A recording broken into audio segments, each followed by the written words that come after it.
예. 자, 정청래 의원 방송이 있고요. 자, 오늘 제가 입고 나온 옷은 손혜원 의원이 보내주신 옷인데 그냥 파란색일 뿐이에요. 정당 복은 아닙니다. 아무것도 안 쓰여 있어 지금 이렇게. 어떠세요?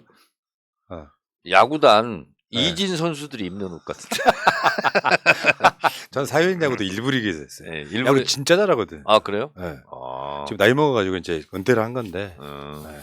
근데 이 색깔이 근데... 실제로 보면 되게 촌스러운데요. 화면에 보니까 진짜 이쁘게 나오네. 야, 그래요? 탐나네. 내가 방송 시작하기 전에 하나만 알려드리고 갈게요. 기호 1번에 대한 이야기 한번 올려줘 보세요. 제가 참 보여드렸던 거. 뭐가 있냐면은 나는 얼굴이 국민의힘 색깔로 변해가고 있어. 붉게. 이게 햇빛. 네, 햇빛을 너무 타가지고 요즘. 네. 나는 모태 파란색인가 보네. 진짜 화면이 너무 잘 받는다 이 색깔. 나한테 잘 어울리네. 이건 보여주세요. 이건 보고 이야기하고 갈게요. 자, 이게 이제 기사로 나온 이야기인데 저기 경상도 어디 지방에 갔더니 네. 그쪽 어르신이 그러더라는 거예요. 알았어, 이번엔 1번 찍을게. 1번 여당이라고 생각하는 거예요. 국민의힘이 이제 여당 됐으니까 아주 훌륭하신 분이네. 그래서 이제 지금 이제 민주당이 여당 된 거예요. 네. 아니 민주당이 아니라 국민의힘 여당 돼서 여당이 1번이지. 어르신 감사합니다. 여당은 항상 1번이지. 진짜 웃긴다. 자, 여러분 이거 있잖아요. 우리 보람 PD 이거 잠깐만 좀 놔둬요. 우리 방송 시작해도. 아니, 경로당 가서요. 이제 지방선거 때는 사람들이 많이 나오잖아요. 후보가. 네. 엄청 나오잖아요. 그러니까 할머니 할아버지들이 아유 뭐 헷갈린다고. 그러실 때는 1번 찍는 겁니다. 네. 그렇게 말씀드리지. 참 알겠습니다. 이거 재밌어 죽는 줄. 이번에 1번 찍을게. 아이고 감사합니다. 그러지. 자, 출발하겠습니다. 대한민국에서 가장 인기 있는 선거 레이스 분석 방송. 지방선거는 꼭 이긴다는 목표하에 오늘 또 신나게 재밌게 달려보겠습니다. 정청래의 지선 이야기 31번째 방송 시작합니다. 지금 제 앞에 이 시대의 참 개혁인 정청래 서울 마포울 국회의원 나와 계십니다. 여러분 안녕하십니까. 이 시대의 참 지성인 지성 피부 그러니까. 정청래입니다. 라이트 한번 갖고 와볼까요? 있잖아 휴지를 닦으면 막 이거 쫙 묻어나와. 기름종이라는 게 있어요. 네. 여성분들이 쓰는 거. 그걸로 이렇게 기름기를 닦아내고 파인드워시를 바르거든요. 네. 그거 하나 갖고 다녀야 돼요. 그래서 우리 비서들이 너무 안 됐다고 뭐지? 선크림인가? 그런 거 막 발라주면 좀 덜하더라고. 근데 저는 워낙 금방 타요 얼굴이. 소용없어. 이제 기본적으로 일단 시골 출신인데다가 시골 출신들이 얼굴이 보통 까매요. 하얄 리가 없어. 그쵸 일단. 저 보여줄 수 없는 속살은 우유 빛깔이야. 막말 이럴 수 있어. 우유 빛깔이야 진짜로. 그리고 잘 익은 복숭아 있죠. 네. 복숭아 색깔 아세요? 알죠. 네, 뽀얀 거 있잖아. 뽀얀 사실은 드러나지 않는 부분은 우유 빛깔 아니면 복숭아. 근데 얼굴 왜 그 모양이세요? 얼굴만 그래요. 그리고 거기다가 얼굴만 지성 피부야. 그러니까 거기다가 보세요. 시골 출신인데다가 술 먹지. 술 많이 먹는 사람들은요. 이 목 밑에. 이 목전 밑에 여기가 빨개요. 아 그렇습니까? 술 먹는 것 때문에 이제 모세혈관 파괴 현상이 있어가지고 거기 담배 피우지. 거기다가 선거운동 한다고 떼약볕 돌아다니지. 그렇죠. 얼굴이 하얘질 리가 있나? 제가 얼굴이 하얘질 날은 은퇴하고 백수할 때 그때 하얘지지 않을까. 그 감옥에 있을 때 있잖아요. 2년 있을 때 그때는 하얘어요 또. 제가 충격적인 말 하나 해드릴까요? 네. 정봉주 후보보다 동생이죠. 정봉주요? 저 삼촌뻘이에요. 그러니까 근데 실제로는 정봉주 의원이 더 어려 보여. 정봉주 의원이 59년생인가 그럴걸? 지금 잘 붙인다. 지금 향년 64세일걸? 에이 그 정도 아닌데 알고 있는데. 59년생. 59년생이요? 네. 59년생이면 64세지. 그건 모르겠다. 여러분, 정확히 모르니까 저도 나이를 물어보고 방송하는 건 아니니까 그거는 제가 호적으로는 아마 60년으로 돼 있을 거야. 일제 강점기 태어나셨네. 근데 그러니까 얼굴은 왜 그 모양이냐고요. 정봉주 의원은요. 4.19 이전에 태어났고요. 저는 4.19 이후에 태어났고요. 근데 의원님은 얼굴이 이게 관리 안 하는 얼굴이에요, 그냥. 아니 근데 정신 연령은 제가 한 10살 높죠. 네. 봉도사보다. 의원님 듣고 계시면 1번. 네. 자, 그리고 나를 상당히 두려워해. 네. 제가 방송에서 정청래 의원 이야기를 한번 한 적이 있어 최근에. 뭐라고요? 우리 정청래 의원이 삐졌다. 왜요? 최강욱 계좌 채워주고 네. 이재명 보궐선거 후보 네. 2시간 만에 채워줬는데 네. 본인은 아직도 안 찼다고 삐졌다 그랬더니 네. 제명인의 마을에서 그게 그 워딩이 그대로 나가가지고 네. 청내 삼촌을 돕자고 난리가 났어. 아 그랬어요? 네. 근데 효과는 없어. 효과는 없어요? 네. 그 천사원 씨 그러니까 더 삐져. 자 이거 아 찍으시고요. 오늘 있잖아. 어. 낮에 정청래 방송을 했거든요. 정청래 네. TV 했더니 네. 5.18이니까 518원 보내겠다는 거야. 아, 좀 자제해 주세요 좀. 518원이면은 적자야 적자. 적자야. 여러분들아. 우표값이 정청래, 1,700원이야. 정청래 후원 계좌 농협 301-0273-2305-71 요거는 찐 정청래 사랑하신만 보내주세요. 사랑하지 않으면서 보내시는 분들은 거부하겠습니다. 그리고 그 위에 또 계좌가 있죠. 송영길 후원인데 여기는 17억인가 8억 모을 수 있는데 지금 3억밖에 안 모였다고. 이것도 심각하지. 큰일이네. 농협 301-03공구다시-9078-71 송영길 후원에 여기 이경복이라고 나올 거예요. 계좌가 잘못된 거 아닙니다. 좀 도와주십시오. 뭐 선거라는 게 다 한 푼 줍시오. 한 푼 줍시오. 네. 자 그리고 최근에 정청래 의원이 또 이제 후원금 받을 짓을 했어요. 짓을. 문 대통령 사저 인근에서 집회를 제한하는 집시법 개정안 발의했습니다. 설명해 주십시오. 저는 이거요. 문재인 대통령만 지키자는 게 아니에요. 박근혜 전 대통령도 지키자는 거예요. 네. 그래서 뭐 무슨 기사 제목이 문 지키기 이렇게 나오는데 박근혜 전 대통령도 3일 복권 돼가지고 이제 전직 대통령 예우를 받거든요. 전직 대통령께서 다들 평온하셔야지. 예. 이러면 되겠냐. 그래서 집회 100m 이내에서 불가한 지역이 외교 공관, 대통령 관저 뭐 이런 게 있거든요. 예. 5개가 있는데 그 전직 대통령 사저가 빠져 있더라고요. 그래서 전직 대통령도 6번째로 포함해서 100m 이내에서는 집회 시위를 못 하도록 그렇게 만들었는데 또 이런 거 만들잖아요. 그러면 또 어떤 분들이 왜 100m냐 1km로 하지 500m로 하지 막 그래요. 진짜 여러분들 좀 그걸 좀 삼가해 주세요. 참 다른 것도 다 100m인데 이것도 포함한 건데 어떤 효과가 있냐면 이 집시법에 100m 이내로 이게 들어가잖아요. 그럼 시행령으로 음향시설 데시벨 관리를 할 수가 있어요. 시행령으로. 그러니까 지금은 안 들어가 있기 때문에 데시벨 규정이 없는 거예요. 근데 100m 이내로 들어가면 그 못하게 하는 걸로 가면 확성기 있잖아요. 예. 이런 건 이제 못 틀게 되죠. 아, 그러니까 지금 사실은 이게 진행의 문제가 아니라 예를 들어서 우리 쪽에는 그런 극우 유튜버가 없잖아요. 그렇죠. 박근혜 사저에서 똑같은 걸 한다고 생각해봐요. 네. 나는 이거는 굉장히 윤석열의 의중이 중요하다고 생각하거든요. 이럴 때 윤석열이 한마디 딱 하면 점수도 많이 딸 텐데. 예. 아이 전직 대통령들의 평온을 깨지 마라. 예. 자제해라. 이런 메시지 하나 넣으면 점수도 많이 따고 좋을 텐데 그걸 못 하시네. 그러니까 이쪽은 사람이고 저쪽은 사람이 아닌 거라고 저는 봐요. 기본 A라는 게 없는 게 네.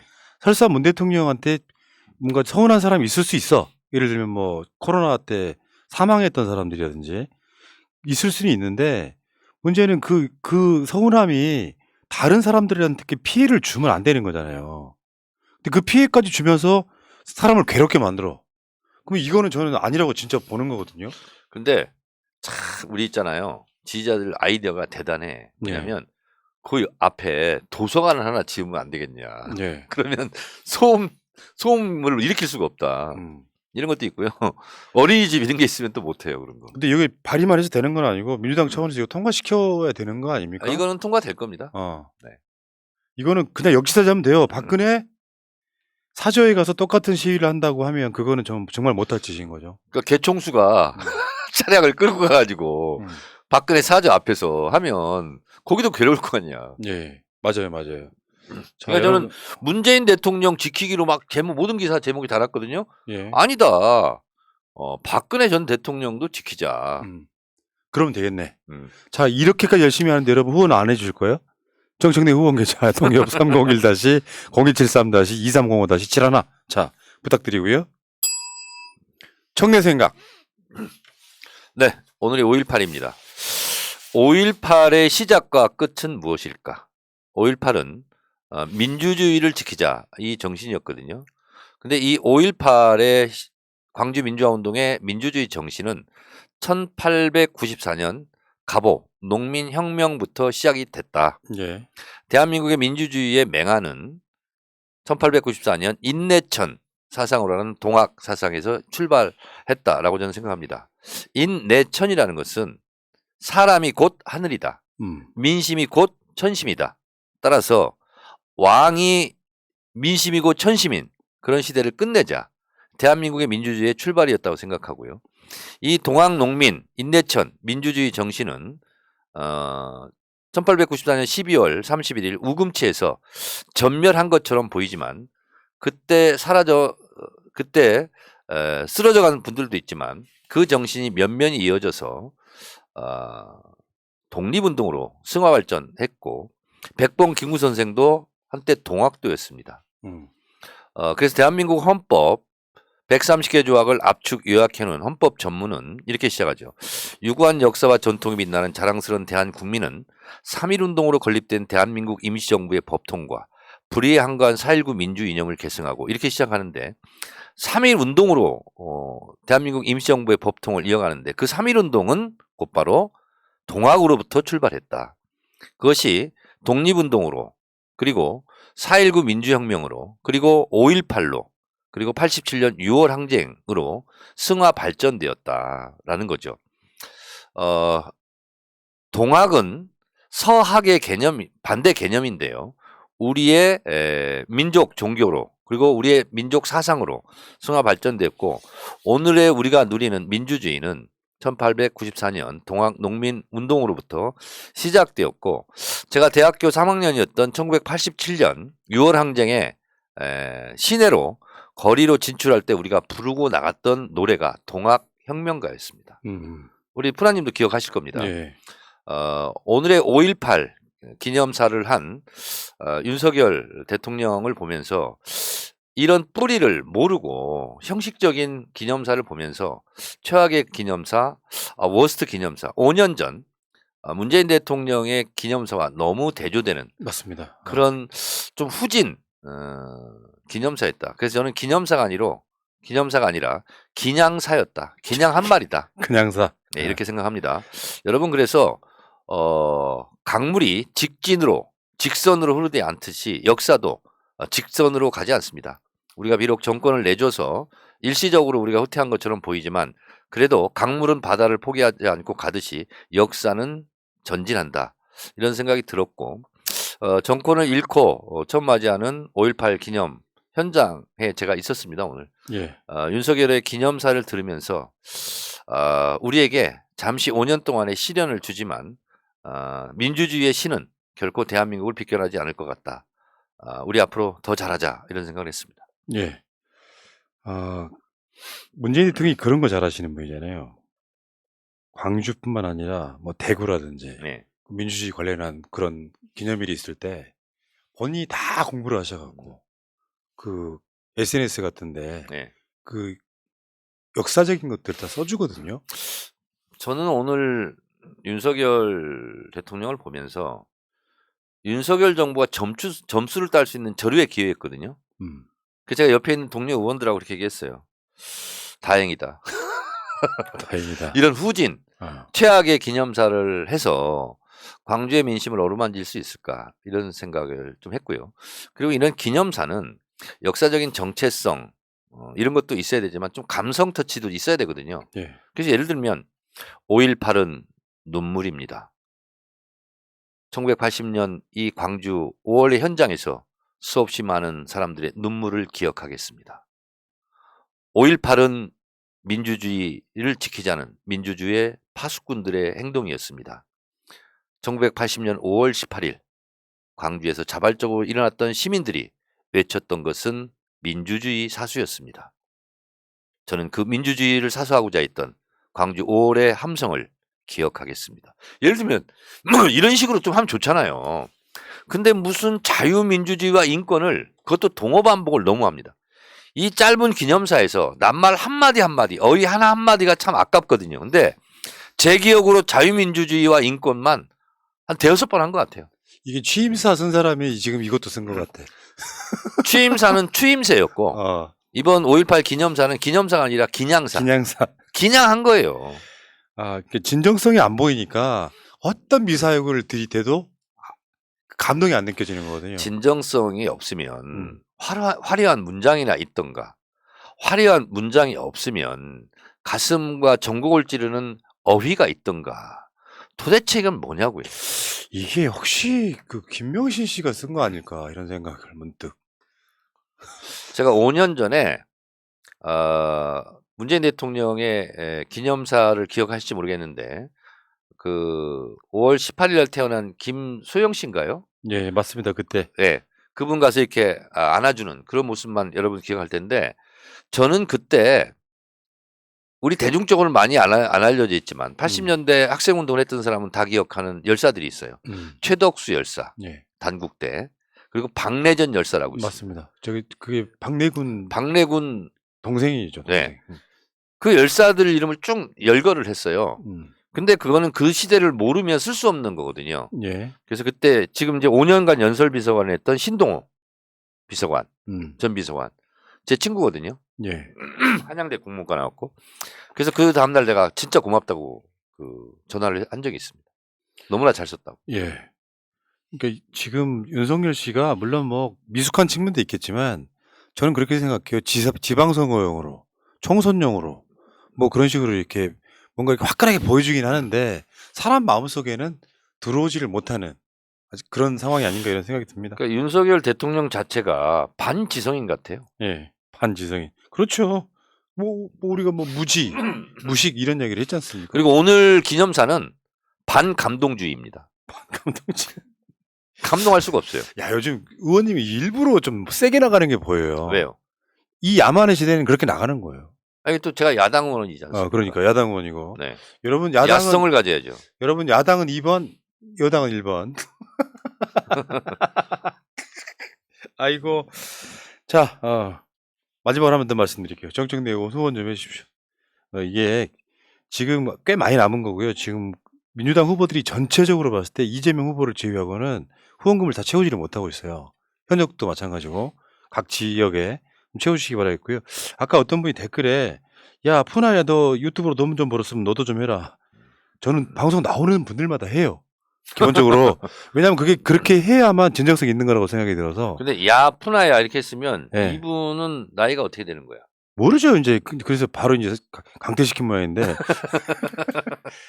사람이라는 게 그런 식으로 또 우리 방송이 이제 후원하려고 하면은 아니 오늘이 지금 밤이니까 반말을 해도 되겠대. 그러니 반말이야 반말. 자 감사해요. 반말. 어우 자 청내 생각이었습니다. 자 한동훈 임명 이게 지방선거랑 연관이 있다. 뭐 그런 취지에서 한번 이야기 한번 해볼게요. 네. 한동훈 임명한 게 민주당에 대한 선전포가 맞죠? 내 갈 길을 가겠다. 너희들은 떠들어라. 나는 간다. 네, 이거죠. 그리고 한동훈은 낙마시킬 수가 없는 게 거의 뭐 윤석열의 분신처럼 돼 있지 않습니까? 예. 그래서 한동훈은 절대 낙마시킬 수가 없는 거고 그리고 오늘 또 검찰 고위직들을 다 인사했지 않습니까? 예. 친 윤석열이자 친 한동훈이겠죠. 그래서 저는 전문 용어로 왁구를 이미 짜고 한 거기 때문에 그걸 해체할 수가 없다. 그런 생각이 들고. 근데 일단 그 검찰 인사도 보면은 한동훈도 마찬가지지만 어떻게 그렇게 취임하자마자 노골적으로 그냥 야 니들 다 나가 해가지고 이성윤 포함해갖고 이정수 중앙지검장 포함해가지고 법무연수원으로 다 연구위원으로 다 갔더구만요. 너무 노골적이잖아요. 너무 노골적이죠. 만약에 언론이 문재인 정부가 그렇게 했다면 어떻게 했을까요? 그러니까 이 친구들이 언론을 믿는 거예요. 그러니까 이러해도 비판하지 않잖아요. 그래서 본인들은 이거예요. 본인들이 챙길 사람을 그냥 챙기고 간다. 눈 질끈 감고 간다. 근데 우리는 왜 못하냐 이렇게 비난과 비판이 많은데 그래서 정확하게 한다면 그 언론 지형의 불리함에서 나오는 거죠. 예. 그러니까 뭐 언론 믿고 그냥 무조건 막 지르는 이런 그럼요. 느낌이고요. 네. 그러니까 민주당에 대한 일종의 협치를 말해놓고 민주당에 대해서는 전혀 상대방 의중을 들어주지 않는 상태. 본인이 의회주의자라면서요. 네. 이것도 어디서 그래요? 주워 듣기는 했어요. 언제부터요? 언제부터 의회주의야? 검찰주의자잖아요. 그러니까 어. 나 그런 얘기 들을 때마다 좀 피식피식 웃음이 나요. 아, 전두환을 찬양했던 사람이 광주를 사랑한다는 이 참 그. 문제는 사랑하기 때문에 네. 헤어지는 거죠. 문제는 20일에 있다고 하는 한덕수 표결이란 말이에요. 오늘 원내대표가 이제 공지를 하더라고요. 네. 먼저 의총하고 이제 들어가자. 근데 저는 이제 당 수뇌부에 프라님 수뇌부 아시죠? 수뇌부 대가리. 네. 얘기했어요. 아니 이거를 우리가 그냥 아무 일 없다는 듯이 통과시켜준다? 그건 안 된다. 윤석열 대통령도 내 마음대로 되지 않는다. 이것을 보여줘야 된다. 그래서 이거는 반드시 부결시키자. 그러니까 그날 의원총회를 보내기 전에 한다는 거죠. 네. 그래가지고 당론을 정하겠다는 거죠. 그렇죠. 근데 이거 인사에 관련된 거기 때문에 기명이 안 되죠. 밖을 표시가 안 되죠. 누가 찬성했는지 반대했는지. 그럴 수 있어요. 네. 그런데 이 상황에서 한덕수를 통과를 시키면 제 결론은 그래요. 네. 민주당 무조건 망합니다. 당연하죠. 네. 근데 이 상황에서 지금 뭐 취임한 대통령 발목 잡기가 되면 안 되고 지방선거에 불리하게 작동한다는 그 이론을 막 만들어내갖고 한덕수 통과시켰다는 사람들이 한 20명만 배신하면 통과되는 거잖아요. 그렇죠. 나 참. 자, 이제 지난주인가요? 새날 나와가지고 제가 이번 지방선거 승리 전략 간단하다. 이재명 찍은 사람들 100% 나오면 100% 성공하고 90% 나오면 90% 승리한다고 했잖아요. 그걸 이재명 뭐 캠프인지 어디서 짤로 만들었더라고요. 짤로. 네. 아주 간단하게 쇼츠로. 마찬가지로요. 이재명 찍었던 분들이 한덕수 통과를 원하겠습니까? 부결을 원하겠습니까? 간단한 거거든요. 그리고 제가 오늘도 의원들 몇 명한테 얘기를 했는데 제 말이 맞다고 그러더라고. 아니 공수처 통과지기 전에 반대하지만 법으로 통과시키면 끝난다. 후폭풍이 어딨냐. 이번에 검찰 개혁안도 마찬가지다. 얼마나 저항을 많이 했냐 검사들. 지금도 뭐 집단행동 하냐. 무슨 뭐 중도 외연 확장이 실패했냐. 후폭풍이 있냐. 그런 거 없거든요. 예. 국회 본회의를 통과하면 저항의 끈이 끊어지는 겁니다. 그래서 한덕수 우리가 통과시키면 안 되죠. 근데 그 어떤 면에서 보면 윤석열은 한덕수를 방패막이 삼아가지고 사실상 버리는 카드로 쓰는 느낌이에요. 지금 현재로서만 보면. 네. 그러니까 그렇다고 한덕수를 통과시켜주면 민주당 무능론이 부각될 거고 한덕수가 부결됐을 때 그래도 내 앞에 걸거치는 게 있구나. 내 마음대로 되는 게 없다. 이런 걸 보여줘야 된다니까요. 그러니까 민주당에 대해서 어느 정도 그 민주당을 대우를 해줘야 되겠구나라고 느끼는 순간이 와야 되는데 네. 아직까지는 없었잖아요. 지금 청문 보고서 채택 없이 지금 6명 통과시켰단 말이에요. 네. 이미. 그러면 이 상황에서 민주당이 한동훈 그러니까 임명까지 해버렸는데 한덕수 통과시키면 일단 민주당 망하라는 소리거든요. 그러네요. 자, 그런데 통과시켜 주자는 의원들도 꽤 있다는 거예요. 지금 내가 오늘 들어보니까. 문제는 그렇지. 네.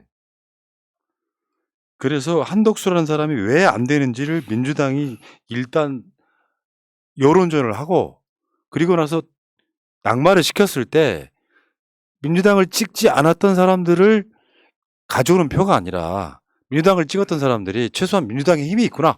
그럼요. 이걸 보여줘야 된다는 거죠. 지방선거 통과시키면요. 투명인간 취급받습니다. 앞으로 민주당. 그렇지. 다 통과시킬 거니까. 존재감이 없어요. 다만 이런 측면이 있죠. 윤석열이 한동훈을 임명해버림으로써 다른 면에서 보면 민주당 사람들이 저번에 검찰개혁 법안 통과시킬 때도 같은 원리로 네. 윤석열이 한동훈 임명하니까 한덕수 통과시키자고 하는 사람들의 목소리가 줄어들 수밖에 없잖아요. 네. 그러니까 결국 검찰개혁도 윤석열이 도와주고 한동훈 부결도 윤석열이 도와주는 그 모양새가 분명히 맞죠. 그러니까 한동훈 했으니까 거기는 거기 갈 길 가잖아요. 근데 왜 우리가 그 길을 따라가냐고. 우리는 우리 갈 길을 또 가면 되지. 그렇잖아요. 검찰개혁법안 통과됐던 숨은 저력자가 누구였냐면 한동훈 임명이었잖아요. 네. 한동훈 지명. 그리고 검사들의 집단 행동. 네. 그러면 이게 지방선거에 필히 민주당이 힘을 보여줌으로써 아 민주당한테 힘을 좀 실어줘야겠다라고 하는 윤석열 찍은 사람 빼고 네.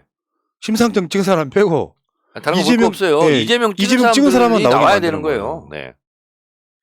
이게 그렇더라고요. 우리가 이슈를 따라가면서 날마다 방송하다 보니까 느끼는 게 우리 지지층은 우리가 이겼을 때만 좋게 반응해요. 그렇죠.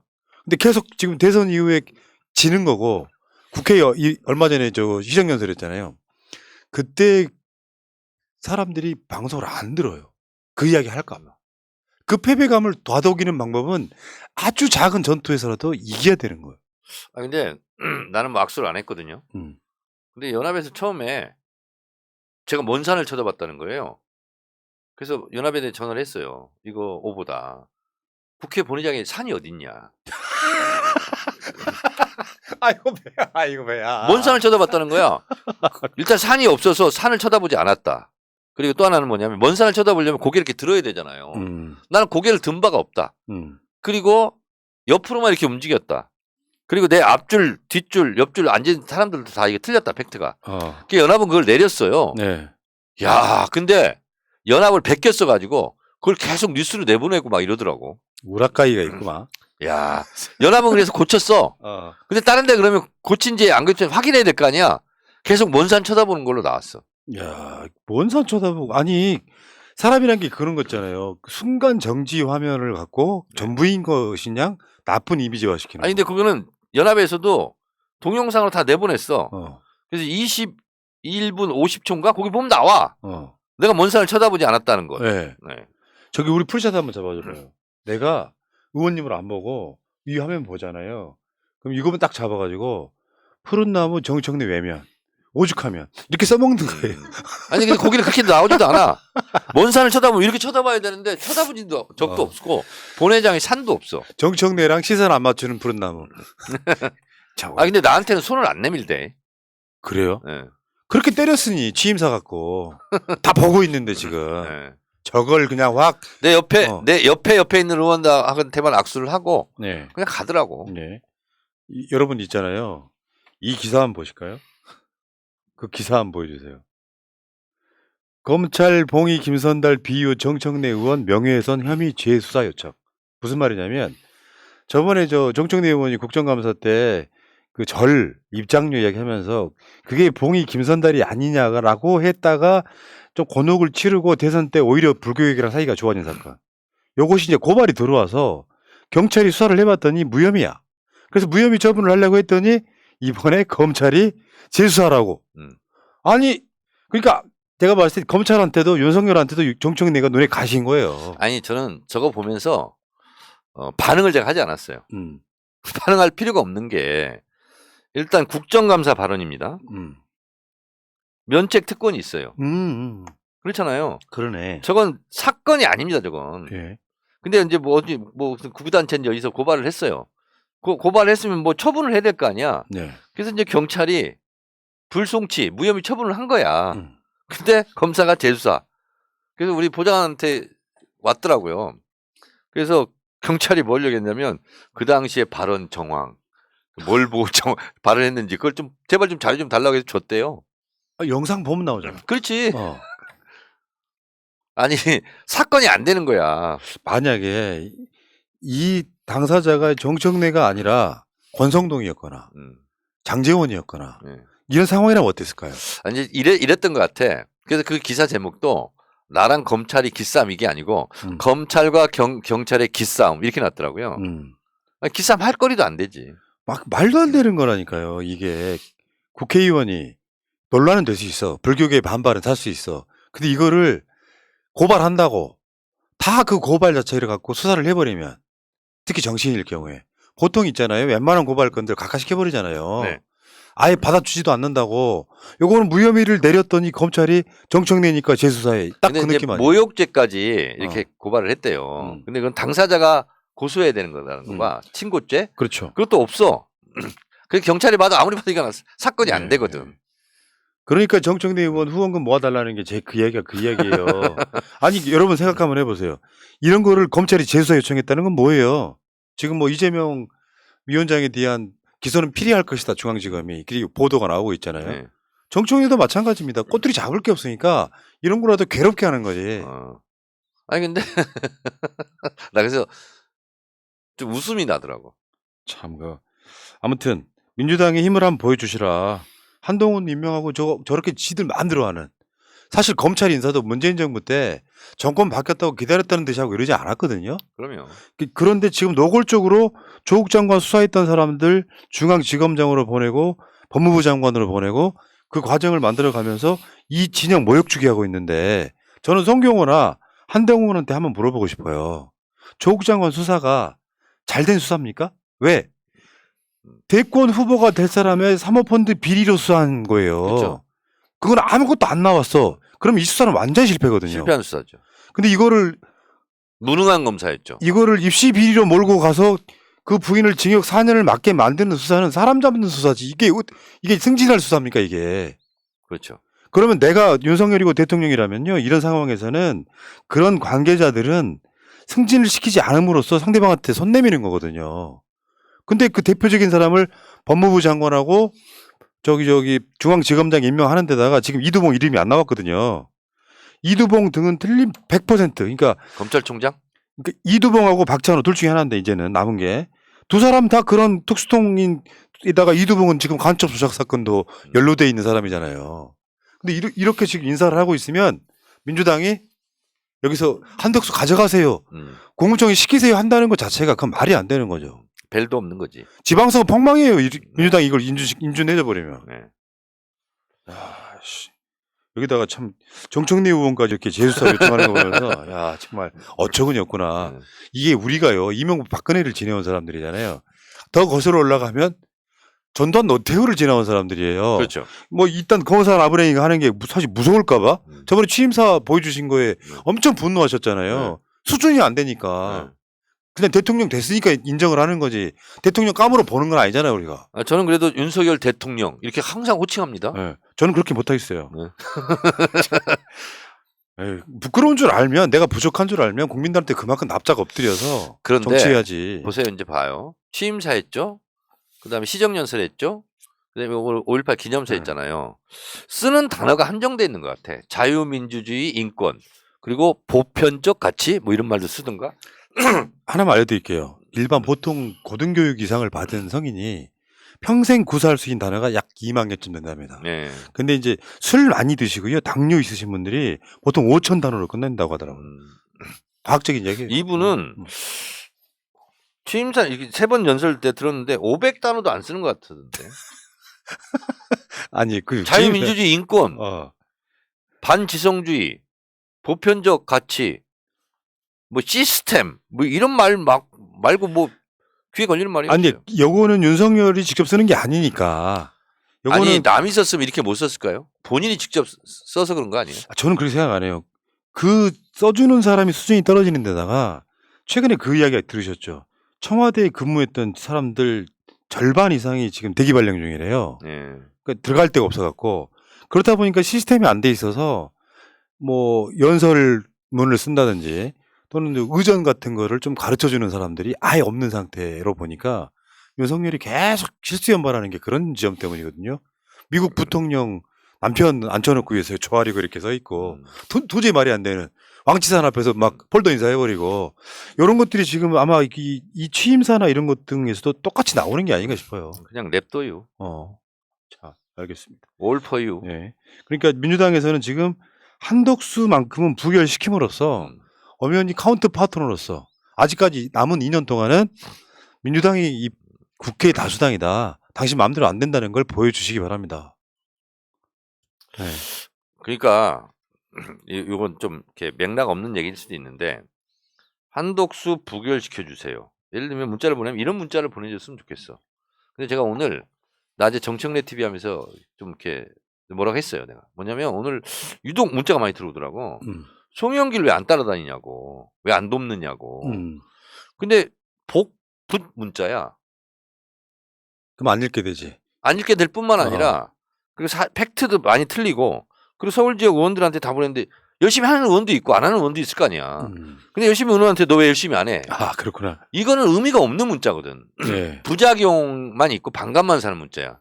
지금 있잖아요. 지방선거 유세는 그 지역 국회의원이나 지역위원장이 그 지역을 지키면서 후보가 돌아다닐 때 그 타임만 수행하는 것이 정상적인 시스템이에요. 그래서 어떤 분이 문자를 또 보냈어. 정청래 TV 하고 왔는데 그때 충북에 사는 어떤 20대 여성이래요. 그래서 전화를 했어 내가. 문자가 왔길래. 왜 지원 안 하냐고 했어. 마포 국회의원은 마포에서 송영길 운동하는 거다. 송영길하고 따라다니는 게 무슨 의미가 있냐. 그랬더니 잘 몰랐어요. 그러더라고. 자, 여러분.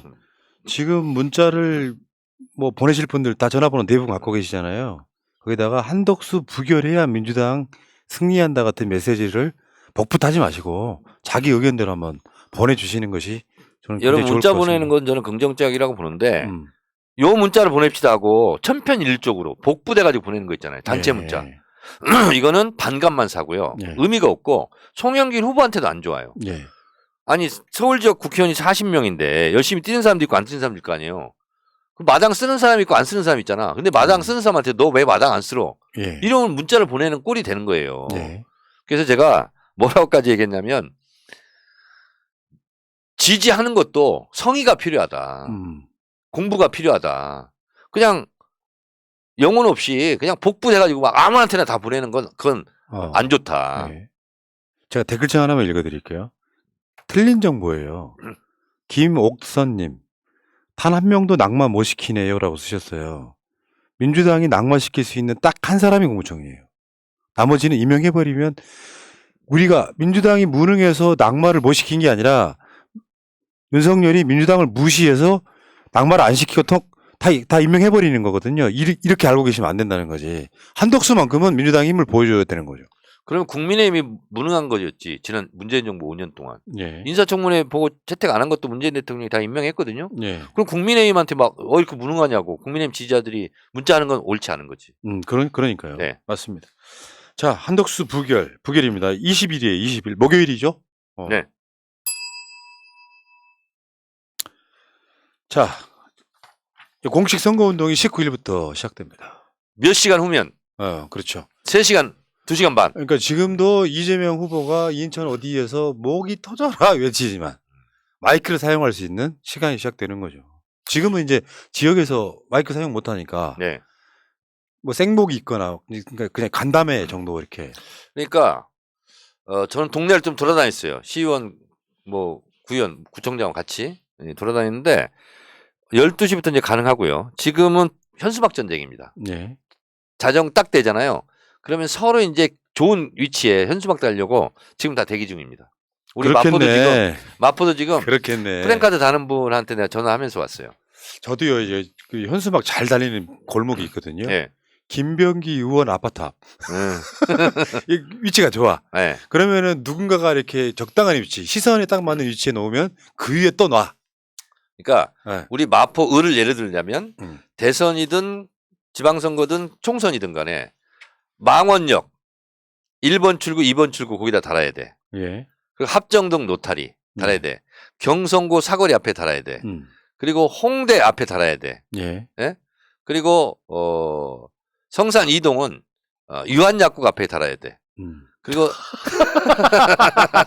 아이고. 상암동은 상암초등학교 사거리 거기다 달아야 돼. 그게 다 있어요 위치가. 그러니까 이런 것도 있거든요. 지역위원장이 그 지역에 달 수 있는 현수막도 개수가 정해져 있죠. 네네. 근데 유독히 현수막이 안 보이는 동네에 사는 분들은 민주당을 까는 용도로 가끔씩 그렇게 억울한 소리를 하기도 해요. 민주당 국회의원은 현수막 하나도 없다고. 그러니까 저는 그런 분들은 좀 앞으로 자제해 줬으면 좋겠어. 제일 잘 보이는데 현수막을 걸었어요. 그럼 거기에 못 걸고 국민의힘이 딴 데 걸었거든. 근데 국민의힘이 여기는 붙어 있는데 왜 민주당은 안 붙어 있냐고. 실제로 지역 사무실로 많이 전화 옵니다. 이게 이제 제가 만든 용어인데 팝업창 효과라는 게 있어요. 네. 일상적으로 우리 홈페이지 들어가면 공지가 떠 있을 때 있잖아요. 팝업으로. 네. 요건 사람들이 그냥 무조건 스킵해요. 네. 그러니까 자기가 스킵해놓고 왜 공지 안 해준다고 하는 경우가 꽤 있어요. 그렇지. 그런 측면이라는 게 있는 거죠. 네. 자, 그러면 지방선거로 한번 가보겠습니다.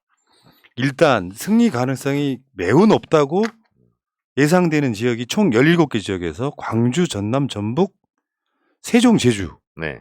5개 지역은 물론 뭐 어렵게 싸울 수도 있어요. 결과론적으로 봤을 때. 그러나 5개 지역은 민주당이 이제 당선 가능성이 매우 높다고 인식이 되는 지역. 네. 그러면 나머지 12개가 남잖아요.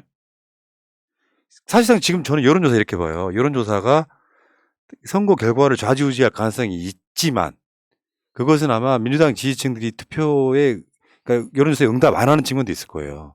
대선 패배 이후에. 네네. 윤석열의 4대 2 정도 된다는 거 아니에요 지금? 그러니까 윤석열의 시간이기 때문에 그런 측면이 있거든요. 그러면 저는 서울, 인천, 경기, 대전, 충남, 충북, 강원은 사실상 접전 지역으로 분류하는 게 좀 맞다고 생각해요. 그러니까 경교롭게 어. 우리가 광주, 전남, 전북, 세종, 제주 5개잖아요. 예. 저쪽도 경교롭게 음. 대구, 경북, 부산, 울산, 경남 5개네. 예. 그러니까 10개는 그렇게 가네. 예. 7개 가지고 싸움이네. 맞죠. 그러니까 네. 서울, 인천, 경기, 대전, 충남, 충북, 강원을 갖고 싸우는 건데 지금 민주당이 대선 이후의 판세로는 여기서 3개 정도만 가져와도 사실 이기는 거예요. 그렇죠. 가장 핵심은 저는 그렇게 봐요. 서울하고 8개면 승리. 예. 서울하고 경기는 일단 경기는 무조건 가져와야 되고 이건 상수가 돼 버렸고요. 네. 그다음에 서울은 어떤 의미에서든지 간에 여론조사가 안 좋게 나온다고 해도 가져와야만 결국 다른 데 다 가져와도 서울 지면 다시 이긴 거라고 좀 보기 어렵죠. 근데 이번에는 어. 경기 이기면 이겼다. 이렇게 될 가능성이 높습니다. 예. 근데 인천도 마찬가지고요. 서울, 인천, 경기는 저는 하는 데까지 최선을 다해봐야 된다고 생각해요. 네. 물론 다른 지역도 마찬가지겠지만. 그런데 충청도가 나름 해볼 만한 지역인 게 매치업이 괜찮아요. 아니 대전에 있는 고등학교 친구한테 전화가 왔어요. 어. 대전 이길 것 같은데 왜 정청래 너는 얘기를 안 하냐. 대전 허태정 가능성이 있다. 이분이 지금 대전 현직시장이거든. 허태정, 이장우. 네. 그러니까 이 매치업하고 충남의 양승조, 김태형, 네. 충북의 노영민, 김영환 이 매치업은 정상적인 투표만 하면 다 이길 수 있는 어떻게 지역이에요. 될지 모릅니다. 여기는. 그러니까 대전 충남북은 어떻게 될지 몰라요.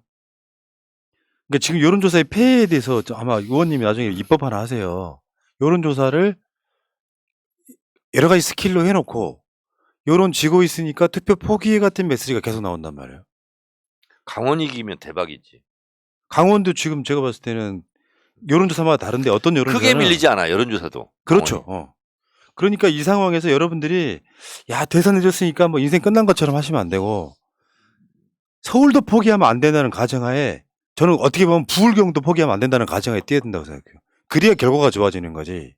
그렇습니다. 특정으로 지는 지역이 있을지라도 그 지역에서 지더라도 표가 많이 나오면 수도권과 영향을 끼친다는 거예요. 여러분 다시 한번 말씀드립니다. 이재명 찍었던 분들이 100% 다 나오면 100% 승리하고요. 예.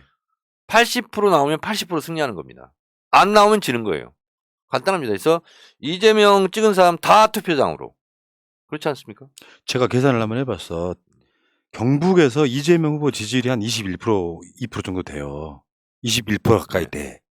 투표율이 77% 대선이 아니라 60% 지방선거인데 민주당 지지층이 60%를 만들어줬다고 쳐봐요. 네. 그러면 이 경북에서 이재명 지지율이 경북도지사 지지율이 45%로 올라가요. 그렇지. 그러니까 이런 선거는 투표율이 굉장히 중요한. 윤석열한테 분노만 해.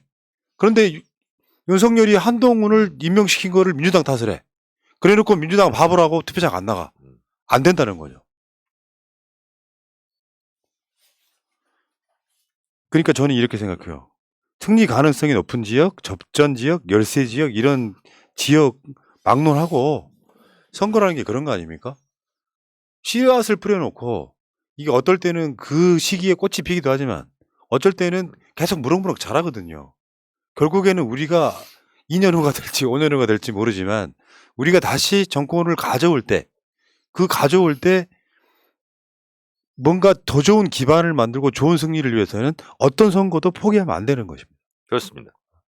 그리고 이번 지방선거에 지난 4년 전에 민주당이 압도적으로 승리를 했지 않습니까? 예. 현역들이 다 있어요. 예. 썩어도 준치입니다. 그래서 현역들이 있기 때문에 현역 프리미엄도 있어요. 예. 그래서 여론조사가 조금 불리한다고 해도 다 극복 가능할 수 있거든요. 그리고 국민의힘 나온 후보들은 대부분 인지도가 낮아요. 지금 국민의힘 당 지지율, 새 정부 출범 요걸로 지금 가고 있거든요. 예. 근데 지방선거는 다른 선거와 달라서 인물론이 많이 먹혀요. 인물론. 그렇지. 인물론. 특히 충청도요. 충청도 분들 인물로 한 비교를 한번 해보세요. 저는 새날 같은 경우는요, 뭐 다른 지역 다 마찬가지겠지만 어렵고 힘든 지역 먼저 일단 인터뷰를 좀 다 해드렸고요. 그리고 서울시장 선거에 집중 투자를 하려고 그래요. 서울시장 선거를 우리가 질 수는 없다 도대체. 그래서 지금 여기 후원 계좌도 계속 띄워놓은 게 그 이유 때문에. 서울시장 분위기가 설시나 그렇잖아요. 한명숙 오세훈하고 똑같은 케이스가 될 가능성이 높아요. 그렇습니다. 15% 앞서지만 0.6%밖에 차이 안 나는 그 선거가 재판이 될 가능성이 높으면 이제는 지건 이기건 악다기니를 쓰고 가서 투표하면 예상외의 결과가 나온다. 그리고 25개 구청장이잖아요. 지금 한 개 빼고 24명이 지금 민주당 구청장이에요. 예. 근데 이제 3선으로 물러가는 빼고는 다 거의 다 공천을 받았어요. 예. 현직이. 마포도 유동균. 이게 받았거든요. 그래서 저는 우리 마포 제가 다 구체적으로 말씀을 드릴 수 없겠지만 마포 같은 경우도 저는 이긴다고 봅니다. 이게 또 줄투표잖아요, 보통. 그래서 예를 들면 예전에는 시장, 구청장, 시의원, 구의원 이렇게 갔잖아요. 현역 구청장이 우리가 많지 않습니까? 오히려 시장으로 밀어 올릴 수도 있는 거예요. 그렇죠. 그렇잖아요. 그래서 그러한 기적은 그냥 오지는 않지만 어쨌든 우리가 피땀 흘려서 열심히 송영길도 하고 또 각 구별로는 구청장 열심히 하고 예. 그렇게 가자는 거죠. 의원님 생각했을 때 만약에 민주당이 예상외의 뜻밖의 선전을 해서 이긴다면 그 후에 전국은 어떻게 됩니까? 그러면 이재명 공으로 갈 가능성이 일단 많고 그렇잖아요. 그러니까 대선 주자로 우뚝 서는 거지. 그렇죠, 그렇죠. 예. 전두환 시대의 김대중인 거죠. 네. 박정희 시대의 김대중처럼. 그런 거지.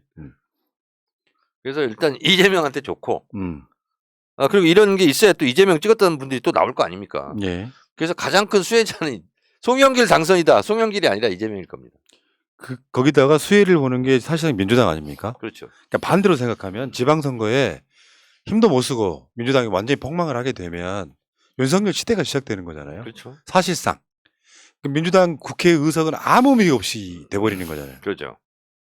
근데 지방선거를 만약에 패배를 한다 그러면 정청래, 최강욱 같은 강성파들이 너무 그래서 그렇다. 수사받는다. 니네는 뒤로 물러가 있어라. 뭐 이렇게 되는 거지. 거기다가 국회의장까지 만약에 국회의장까지 상당히 민주당답지 않은 분위기 된다고 하면은 상당히 어려워지겠죠. 저는 이제 우리 좀 불편한 얘기 좀 하자고요. 네, 국회의장. 해봐요. 그런데 제가 누구라고는 직접적으로 얘기하지는 않겠어요. 근데 저는 분명히 선수 파기를 한번 해보자. 네? 그런 얘기를 했고요. 근데 아니 우상호 의원에 대해서 수박이다 이게 맞습니까?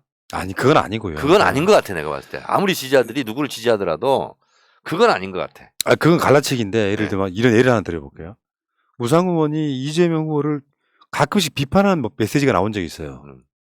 그거는 이렇게 보시면 돼요. 김동연 후보가 관훈클럽 토론회에서 경기도 법과 관련한 그 문제 있다. 그러면 그 이재명 디스하는 거예요? 원론적인 이야기 하는 경우도 꽤 있거든요. 그런 관점으로 보는 게 맞습니다. 아니 그리고 선대 본부장 맡아서 그때 얼마 또 잘한다고 우리가 박수를 많이 쳤어요. 네. 그래서 일희일비 하지 말자. 네. 네. 그리고 우리 지지자들도 네거티브 하지 말자. 포지티브로. 자기가 지지하는 사람 있으면 계속 지지하고 누구를 뭐 네거티브하고 디스하고 이건 아닌 것 같아. 프라님, 저의 생각이 긍정적이지 않습니까? 예, 맞습니다. 이런 분한테 우리가 후원 몰아줘야 되죠. 아니 그러니까 예를 들어서 지금 근데 아직까지 있잖아. 정청래도 수박이다 이런 말은 못 들어봤네. 그러니까 수박이 아닌 사람이 보증하는데 그거는 수박일 수 없잖아요. 김진표, 이상민, 우상호, 조정식 이렇게 네 분이 나오는 상황이란 말이에요. 그런 상황에서 만약에 이 애매하신 분들이 지금 국회의장 되고 만약에 그러니까 가장 최악의 상황은 민주당이 지방선거를 지고 국회의장이 애매하신 분이 되고 그렇지. 이렇게 되면 총선까지 지는 거라니까요. 그분이 되거나. 예를 들어서 민주당이 일당이긴 한데 숫자가 130석밖에 그러면 이긴 표가 아니라 진 표가 돼. 그러니까요. 총선도. 참네. 그러면 우상호는 뭐 우승호입니까? 그러니까 민주당이 180석 얻은 배경이 뭐냐면은 180석 갖고 4+1이네 뭐해서 뭔가 열심히 아둥바둥 해보니까 문재인 정부가 뭘 하려고 해도 어려우니까 국민들이 180석 몰아준 거거든. 이런 관점에서 보면은 만약에 민주당이 지금 170석 가까운 의석을 갖고도 지방선거 지고 국회의장 애매하신 분 돼갖고 2년 동안 가면은 뭔가 좋은 성과를 낼 리가 없잖아요. 네. 그러면 저쪽이 작동을 한다고. 이제는 의석이 작은 국민의힘을 밀어줘서 윤석열 대통령 일 잘하게 해주자 같은 프레임이 작동을 하면 그쪽이 180석 가져가는 거예요. 그러니까 이거 시작점. 지방선거를 이기는 것이 그 시작점이다. 자, 선거는 이거거든요. 여당으로서 여당 역할을 잘했을 때 여당을 더 몰아줍니다. 이제 야당이에요. 야당 역할을 잘했을 때 야당한테 표를 더 많이 주는 거거든요. 예. 특히 우리 국민들은 그래요. 그러니까 야당답게 국민의힘은 여당답게 이렇게 해야 되는 거예요. 그 경쟁이거든요. 예. 근데 우리가 야당인데 여당스럽게 행동하면 되겠습니까? 예. 아니 저는 가끔 가다가 이제 정권 교체된 지 뭐 두세 달 됐지만 아직도 우리가 정부 여당인 줄 착각하는 의원들이 좀 있더라고. 아까 그거 다시 보여주세요. 여당은 겨우 몇 번? 이게 경북에서 먹힌다는 거 아니야? 이번에 1번 찍을게! 어르신, 맞습니다. 여당 찍으셔야죠. 자, 어쨌건 민주당이 1번인 거 맞고요. 민주당이 1번이고 국민의힘이 2번인 거 맞습니다.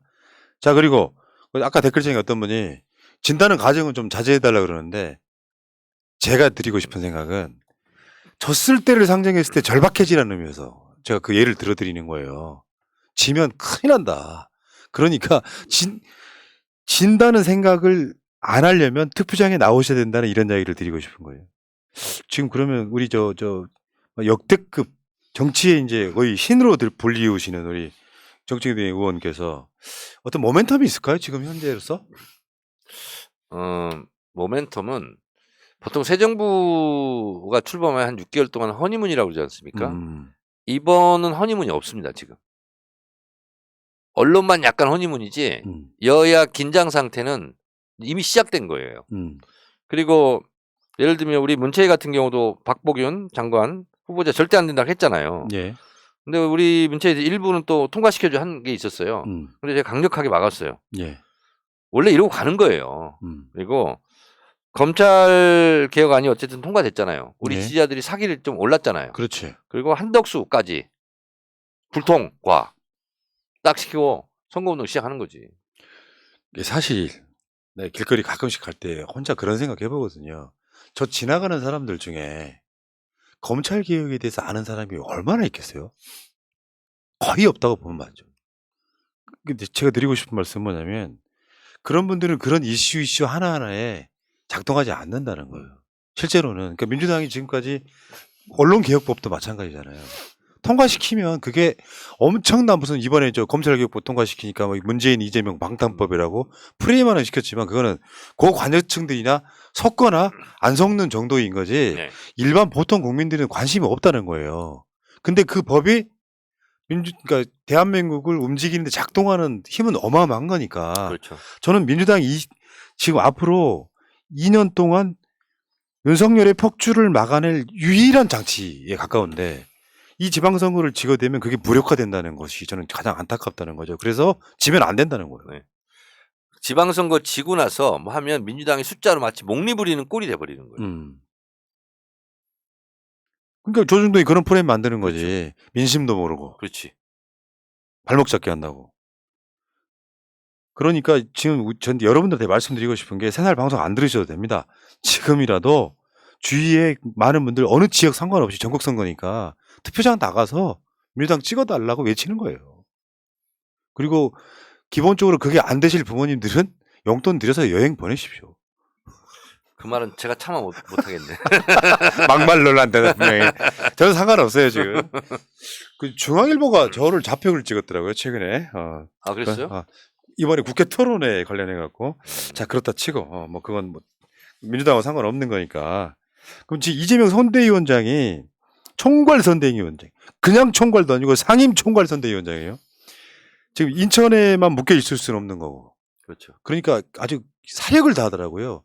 최소한 시작과 끝은 인천에서 하는 것 같아. 중계를 보면. 그러니까 작전을 잘 짰어요. 초장에 개항을 충분히 지금 다니고 있잖아요. 그래야 딴 데 선거운동만 하고 다니네 이 얘기를 안 듣거든. 그래서 며칠 동안 한 건 잘한 것 같아요. 예. 잘했고 그럼에도 불구하고 어떤 여론조사 지금 오늘 보니까 10% 정도 9.9% 어디서 뭐 나왔더라고요. 오차범위 박. 네, 오차범위 박 9.9%. 어쨌든 국민의힘 지지율이 또 높은 걸로 나오지 않습니까? 예. 근데 이 지지율도 보수층이 40% 참여하고 진보층이 20% 참여한다는 거 아니에요, 지금. 전국 여론조사 같은 경우도. 그러니까 우리 지지층이 지금 참여율이 많이 떨어지는 게 사실이야, 지금. 예. 적극 응답을 안 하고. 그렇게 했는데 9.9% 차이 나면 이거는 뭐 15% 이상 벌릴 수 있다 이제 보는 거고. 예. 그 선거에서요 갑자기 가가지고 15% 이상 벌리는 거 쉽지는 않습니다, 사실은. 이재명이니까 가능한 그렇습니다. 상황인 거죠. 네. 정청래도 가도 안 될 것 같은데. 저는 뭐 17% 막 이렇게. 그러니까 그거죠. 내가 이재명보다 낫다. 17%, 18% 몇 프로 정확히 기억은 안 나는데. 진다고? 아니 그게 아니고 정의당이 9% 정도 가져갔어 지난 총선에. 예. 아 그러네. 그래가지고 내가 53%인가 그래. 안 그랬으면 60% 이렇게 나오지. 그러면 알겠습니다. 20% 정도 이렇게 벌리고 이러는 거지. 그러니까 지금 애매하긴 한데요. 사실은 지금 언론들이 주로 보여주기를 이재명 총괄선대위원장 위주로 보여주는 건 저는 나쁘다고 생각하진 않아요. 저쪽에 지금 사실상 헤드가 없는 상태예요. 그러니까 안철수는 국민의힘에 너가 늘지를 못해서 관심을 못 받고, 이준석은 사실 좀 그러니까 지금 저쪽은 윤석열 위주로 비치는 뉴스이기 때문에 현재 뉴스를 보면 윤석열 vs 이재명인 건 맞는데, 문제는 이게 이제 지방선거에서 충청권과 인천의 선전 이런 것들이 경기도와 서울의 선전으로 이어져야 되는 그 분위기는 아직 공식 선거운동이 이제 시작이 되지만 아직까지는 그 바람이 안 불고 있는 것 같다는 거죠. 제 총선 결과를 말씀드리겠습니다. 21대 53.75 정의당이 9%를 가져갔고. 야, 좀 웬만한 지역이면 떨어졌을 거야, 저. 그러네요. 진짜 그리고 그러네. 2012년은 54.48. 가만히 다 모두 가족 아니에요? 네? 모두 다 친인척들이 마포에 사는 거 아니에요? 그래서 그러네. 야, 그러니까 이러면 막 내가 내 정확한 기억은 모르겠는데 15% 이상은 벌렸을 거예요, 제가. 근데 저는 이제 마포에서 한 20년 지금 하고 있잖아요. 네. 근데 이재명 후보가 지금 가서 오늘 다 보니까 9.9%더라고. 아무리 대선 후보라도 국민의힘이 있고 민주당이 있는 거잖아요. 예. 갑자기 대선 후보 간다고 막 몰표 찍고 이러지 않거든요. 그렇죠. 그런 면에서 본다면 잘하고 있는 거예요, 지금. 그러니까 이게 이제 이게 다른 게 없는 것 같고, 최근 이재명 후보의 그 요소에마다 생목 연설은 그런 메시지였어요. 투표해 주세요예요. 메시지가. 그렇죠. 그러니까 이런 선거는 이기기 굉장히 힘든데 선명하게 메시지 하나 잡아갖고, 그러니까 민주당한테 투표해야만 윤석열의 폭주를 막고 진짜 일 잘하는 사람들 뽑힌다. 이 메시지인 것 같거든요. 근데 여기에 대해서 이제 우리가 이재명 얼굴만 보고 있으면 안 되고 왜 저렇게 말하는지에 대한 메시지에 우리가 굉장히 집중할 필요가 있다. 그러니까 저는 이게 알려지지 않은 측면도 있겠지만 사실 실력으로 보면 송영길이 오세훈보다는 100배 나은 사람이잖아요. 자, 근데 여기 한 가지 뭐가 있냐면 지금 이제 민주당의 최대 스포트라이트는 지금 이재명이 받고 있잖아요. 네. 그리고 또 우리 당원들은 뭐 비대위 사퇴하라고 이걸로 가고 있어요. 네. 송영길이 설 자리가 없어요, 지금. 그러네. 화면에 잘 안 비치잖아, 지금. 이게 문제예요, 지금. 일단은 여러분 비대위를 선거 전에 끌어내리는 건 불가능합니다. 그리고 비대 얘기는 일단 전쟁에 들어갔잖아요. 원팀으로 갑시다. 네. 그래서 요거는 좀 자제해 주시고 대신 송영길 얘기를 더 많이 해 주셨으면 좋겠어요. 네. 그래서 오늘부터는 새날은 무조건 송영길 당선을 위해서 뛰겠습니다. 네. 서울시장 만약에 이 상황에서 가져온다면은 윤석열은 거의 멘붕이 오지. 심장마비 상황 돼버리죠. 그렇죠. 진짜 열심히 한번 뛰어보고 싶어요. 그래서 저는 이 올림픽 기간에는 휴전을 하잖아요. 그 선거 기간에는 우리 휴전하자고. 그러니까 선거 끝나고 보자고. 내부 비대위 뭐 끌어내리자 뭐 하자 뭐 하는 것은 일단 휴전하자고. 그 6월 1일 선거 끝나고 하자고 하더라도. 그러니까 휴전. 그렇지, 이제 전쟁 중이니까 이런 측면도 있더라고요. 제가 이제 최근에 지인한테 한 말인데, 그래서 만약에 여러분들이 끌어들이고 싶어하는 사람을 끌어내렸어. 이 타이밍에. 그 타겟이 사라지면 뭐 할 거냐. 간단히 말해서 그리고 나면 뭐 할 거냐. 우리가 얻는 게 뭐냐를 생각해 봐야지. 이런 경우에는 저는 그 8월 달까지는 최대한 메시지가 잘못 나가는 건 막는 정도 효과를 얻어야지. 끌어내리는 것은 현재 선거에는 도움이 안 된다는 거지. 조중동이 얼마나 난리를 아니 치겠어요. 내부 싸움. 그러면 그걸로 끝나는 게 아니야. 민주당 콩가루 분열 분열상 극대화 뭐 이래가지고 난리가 나는 거예요. 강성 지지층이 누구누구를 끌어내렸다 뭐 이런 식으로 이제 그렇지. 선거는 그렇게 되면 끝나는 거기 때문에 선거 끝날 때까지는 여러분 자제. 우리 원팀 합시다. 자, 문제는 이제 다시 한 번 말씀드리지만 투표율인 것 같습니다. 그러면은 대선이 77%고 지난 지선이 굉장히 높았거든요. 박근혜 탄핵 이후에 이제 그 다음에 치러졌던 선거였기 때문에 그때가 60%좀 나왔어요. 이번 지선은 우리가 이기려면 어느 정도까지 가야 돼요? 그러니까 우리 투표율이 높다가 다 우리가 유리하다 뭐 이런 것은 좀 속단하기는 좀 어려울 것 같은데 어쨌든 60% 넘으면 많이 넘는 것 같아요. 제가 봤을 때는. 그러니까 그 선거가 지방선거 역대급이었어요. 네. 60% 넘은. 네. 거의 유일한 선거였다고. 근데 이 60%가 넘으려면은 사전투표에서요. 사전투표에서 지난 대선 때 너무 높았어. 너무 높아가지고. 그래서 저쪽에서 막 너무 긴장해가지고 많이 나온 것 같아. 그런 측면도 있죠. 네. 그러니까 어쨌건 간에 이재명 찍었던 분들이 최소 80% 이상은 투표장에 나와야 된다. 네. 그러면 이 선거는 아주 뜻밖의 결과가 나올 수 있다. 그러니까 서울에서 5%가 졌죠. 이재명 후보가. 네. 경기도에서는 그 반대로 한 5% 정도 이긴 그렇죠. 거고. 그래서 박영선 질 때보다는 많이 만회를 한 건 사실이에요. 그때는 거의 10 몇 % 진 거잖아요. 제 기억으로는 20%는 안 넘었고 15%는 넘었던 것 같은데. 그러니까 이게 투표율이라는 게 우리가 늘상 하는 얘기지만 투표를 안 해놓고 세상이 바뀌길 바라시는 건 저는 투표 저쪽 사람 찍은 사람보다 더 나쁘다고 생각해요. 동네 돌아다니다 보면은요. 투표 안 찍어준 사람들이 오히려 목소리가 더 커요. 근데 투표하지 않고 목소리 키우지 말자고. 그러니까. 네. 투표라는 게 얼마나 중요하냐면요. 우리나라에 인구가 5,200만이거든요. 그중에 24만 표가 어떤 이유가 됐건 24만 표면 우리 구 인구보다 적어요. 우리 구가 한 45만 되거든요. 그러면 그 정도 숫자가 투표를 포기하거나 반대로 찍었다면 대통령이 바뀌는 거잖아요. 그렇죠. 서울에 어떤 구에서요. 0.8표 차로 이겼대요. 0.8표 차? 경선에서. 아, 경선에서? 네, 가산, 감산 이런 거 있잖아. 아, 한 표가 안 되네? 한 표가 안 돼. 0.8표로 승부가 갈렸대. 0.8표. 한 표가 진짜 중요한 거예요. 그래서 저는 이번 지방선거 한 65%쯤 나올 수 있다면 우리는 무조건 이기는 선거라고 봐요. 65.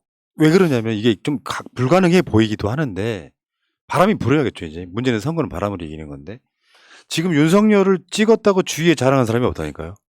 없습니다. 열성적이지 않다는 거지. 제가 마포를 3일 연장 다녀봤는데 우리 편들은 나와서 막 안타깝고 막 발 동동 구르고 그래요. 네. 근데 국민의힘 찍은 사람들 한 명도 못 만났어. 주위에 그러니까 거기는 정치인이고 민주당 정치인이니까 그런가 보다 하는데 저 주위에서 그런 사람은 수도 없이 봤어요. 이재명 아까워서 어쩌냐? 윤석열 저거 어쩌냐 이런 이야기 들었는데 윤석열 찍어서 좋아요를 한 번도 못 들어봤다고. 그러니까. 주위 사람들은 내가 이 일 하는지를 몰라요. 그 어찌어찌 들어보면 윤석열을 지지하는 사람이 없어. 그런 사람들이면 투표의 열성도가 떨어지는 거죠. 그렇죠. 민주당 지지층들이 당당하게 송영길이든 김동연이든 박남춘이든 누구든 간에 주위에서 자랑을 하시라는 거예요. 그리고 나가 투표장 가자. 지금 이 상황 되고 지금 마음속으로 결정 안 한 사람도 있잖아요. 이게 투표날 결정하는 사람들도 퍼센트가 꽤 됩니다. 투표날 정하는 것, 마음을 정하는 것도. 그러니까 그런 분들은 대세 뭐 이런 것도 중요하거든요. 그러니까 바람잡이, 네? 이런 거 역할 많이 하면 돼요. 제가 옛날 썼던 선거 전략 중에 하나인데 택시를 타면요. 또는 주위에 사람 들으라고 하는 말이 있어요. 야, 송영길 좋더라. 공약이 기가 막히던데 이 말 한마디가 보통 사람들한테 어마어마한 영향을 줘요. 네. 택시 기사가 나한테 간 볼 때 있거든요. 자기가 뭔가 이야기를 하고 싶어. 국회 가자고 차를 탔는데 근데 이 양반 딱 분위기를 보니까 윤석열이 그때 취임식 왔을 때예요. 네. 취임식이 아니죠. 기상연설 왔을 때. 윤석열을 까고 싶은 거예요. 택시 기사님이. 근데 한마디 일단 거들어 줬지. 그렇죠. 저렇게 해가지고 잘하겠어요 했더니 택시 기사님이 윤석열을 막 욕하는 거예요. 근데 그런 효과가 있다는 거예요. 네. 나랑 생각이 똑같네. 이거 확인하는 거거든. 그러니까요. 네. 근데 내가 예를 들어서 주위에서 윤석열을 자랑하거나 윤석열에 대해서 칭찬하는 분위기가 안 되면 설사 찍었던 사람이라도 자기 마음 표현을 못 한다는 거예요. 나만 이상한가? 그리고 말을 못 하는 거예요. 이제 그게 확장성이라고 그렇지. 하는데. 내가 생각 잘못했나? 그러니까 주위에서 꼭 혐오스럽게 하지 마시고 자연스러운 이야기 가운데 그게 위치가 어디든 간에 자기 지역에 일단 광역만 나는 운동만 하면 된다고 생각해요. 대부분 줄투표이기 때문에 서울이면 송영길 칭찬하고 경기도면 김동연 칭찬하고. 근데 이번에는 줄투표가 좀 약해질 가능성도 있더라고. 그래도 거의 한 85% 이상은 줄투표 아닙니까? 아니 그렇지 않더라고. 이번에 마포 우리 내부 분석을 보니까. 그럼 어떻게 해? 예를 들어서 지금 여론조사가요. 송영길이 큰 표차를 지고 있잖아요. 예. 모든 구청장 다 져야지. 줄투표라면. 그렇긴 하네. 그렇지 않다니까요. 구체적인 이제 숫자는 말씀드릴 수 없어. 희한하네. 네. 희한하더라고. 그 이상한 이건 미스테리인데요. 우리와 다른 사람이 있구나. 그러니까 제가 끝나고 말씀드릴게요. 오세훈은 개인적으로 좋아해서 찍고, 근데 구청장은 다 민주당 찍고 이런 사람이 있다고. 그렇지. 알겠습니다. 그런 사람들이 많이 있겠죠. 예. 자, 여러분 투표가 얼마나 중요한지 이제 아시겠죠? 물론 다 아시는 분들이 아시는 이야기지만 24만 표 0.7% 얼마나 우리가 비분간개하고 있습니까 지금? 정말 괜찮은 사람 대통령 만든 게 아니라 세상에서 이번에 대선 나온 열 몇 명의 후보 중에서 제일 안 좋은 사람이 대통령 된 이 상황에서 윤석열 대통령 됐으니까 우리가 5년 동안 숨죽이고 살아야 되느냐. 최소한 그 사람이 나라를 망가뜨리는 것을 최소화시키려면 그나마 꼴보기 싫어도 민주당 연병해도 빨아쓰는 수밖에 없다. 저는 그렇게 생각합니다. 아유 참. 자 마지막으로 한 말씀 하십시오. 여러분 다시 한번 말씀드립니다. 이번 지방선거 승리 전략은 간단합니다. 이재명 찍었던 사람들이 100% 나오면 100% 승리하고 90% 투표장에 나오면 90% 승리하고 80% 나오면 80% 승리합니다. 이재명 찍은 사람들 나오면 이깁니다. 끝. 알겠습니다. 사전투표가 투표율이 높으면 저쪽이 자극된다 이런 논리는 반은 맞다고 생각하는데 반이 안 맞는 이유가 있어요. 사전투표를 해놓고 본투표일이 수요일이잖아요. 네.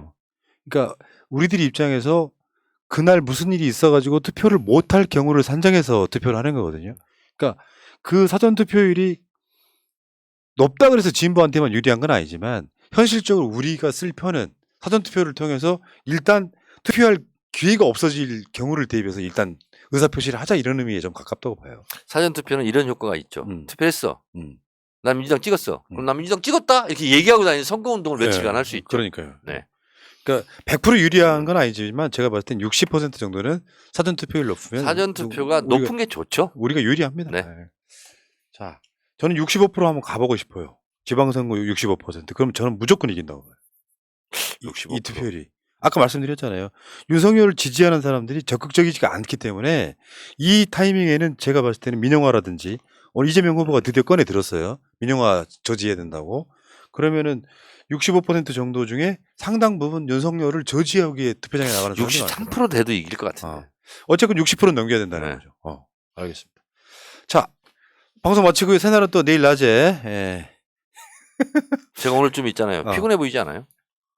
오늘 광주 갔다 와가지고 6시 31분 차를 탔어. 6시 KTX요? 32분인가? 하여튼 6시 반 차를 탔는데 그럼 5시 반에 일어나야 되잖아. 자는 시간은 똑같고. 하루 종일 피곤하네. 잠을 못 자니까. 빨리 집에 가세요. 빨리 가야 되겠어. 알겠습니다. 자, 네. 자 내일은 또 낮방송에 정청래 의원보다 10살은 어려 보이는데 나이는 10살 많은 정봉주 의원과 함께 하겠습니다. 자, 농담이에요, 농담. 물러가겠습니다. 고맙습니다. 네, 감사합니다. 그리고 여러분 새날 지금 구독 한 3명만 더 해주세요. 60만 명 됩니다. 3명만 더 하면? 도와주십시오. 예. 민주주의 평화 통일 다 죽어간다. 이대로는 놔둘 수 없다. 자, 다시 한번 해보는 거야. 자, 다시 한번 싸우는 거야.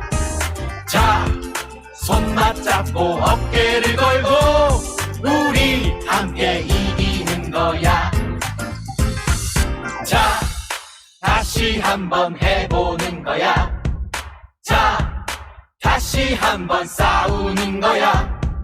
자, 손 맞잡고 어깨를 걸고 우리 함께 이기는 거야. 자, 다시 한번 해보는 거야. 자, 다시 한번 싸우는 거야. 자, 손 맞잡고 어깨를 걸고 우리 함께 이기는 거야. 자, 다시 한번 해보는 거야.